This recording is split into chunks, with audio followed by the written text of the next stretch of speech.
नमस्कार, आप देख रहे हैं पॉलिटिकल पंचायत। मैं हूं आपके साथ निखिल। सरकार ने एक ऐप को अनिवार्य कर दिया कि ये आपके फ़ोन में होगा। और एक तरीके से कहें तो सरकार अब आपको आप कहीं पर भी हो वहाँ पर भी सरकार आपका लोकेशन ट्रैक कर सकती है। आप क्या कर रहे हो सरकार फ़ोन के अंदर वो भी पता कर सकती है। एक मोबाइल ऐप से जो सरकार लाने वाली है उसके वजह से ये पूरा का पूरा विवाद खड़ा हो गया है। विवाद क्या है हम आपको बताएंगे इस वीडियो में।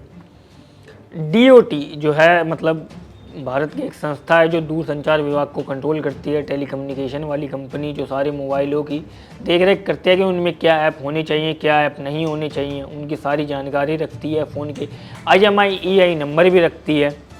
उन्होंने अभी एक आदेश दिया है कि अब हर फ़ोन के अंदर नया संचार जो साथी ऐप है वो डाउनलोड होकर ही आएगा और उसको आप ना डिलीट कर सकते हो और ना हटा सकते हो। और आपको उसके सारे एक्सेस भी देने पड़ेंगे, जैसे माइक लोकेशन, फ़ोन की जो कीवर्ड्स वगैरह हैं, कीबोर्ड्स वगैरह हैं, उनकी आपको सारी जानकारी देनी पड़ सकती है।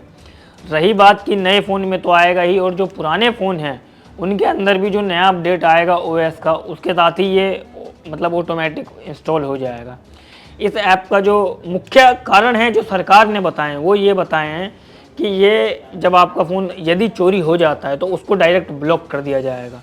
इसके ज़रिए फ़ोन का जो IMEI नंबर है वो सही से चेक कर लिया जाएगा। कोई भी अन्य व्यक्ति अगर आपके फ़ोन में सिम लगाता है तो सरकार पता कर सकती है तुरंत में।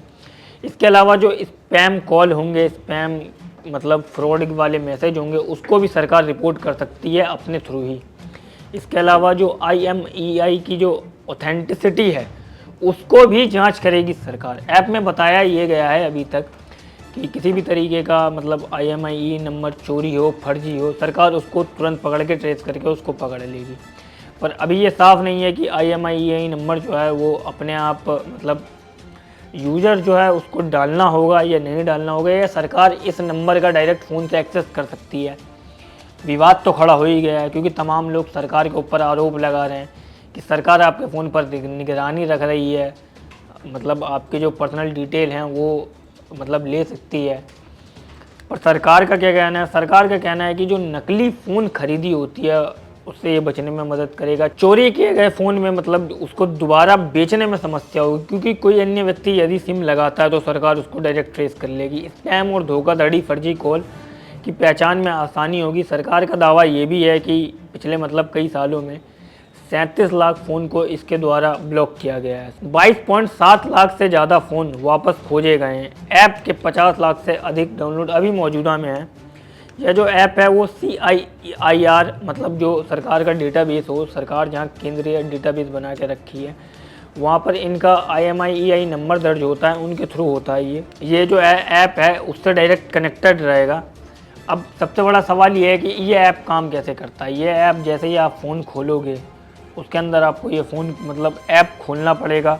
खोलते ही जो मोबाइल है वो OTP मांगेगा। OTP डालते ही आपका जो IMEI नंबर है फ़ोन का वो इसे डायरेक्ट ट्रेस कर लेगा, और उसके बाद तो फिर वो फ़ोन आपका कहीं पर भी हो ये डायरेक्ट ट्रेस कर सकता है। अगर आपने चोरी का किया गया फ़ोन है वो IMEI नंबर चोरी में रजिस्टर्ड है तो ये डायरेक्ट ब्लैक लिस्ट में चली जाएगा, आपका फ़ोन बंद हो जाएगा।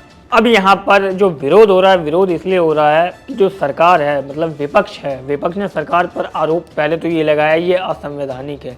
कांग्रेस पार्टी के जो KC वेणुगोपाल है उन्होंने ये इसको एक जो लोगों की ज़रूरी चीज़ें हैं, जो लोगों की अपनी पर्सनल चीज़ें हैं, जो नागरिकत्व का अपना कानून है, निजता का इसको उल्लंघन बताया है।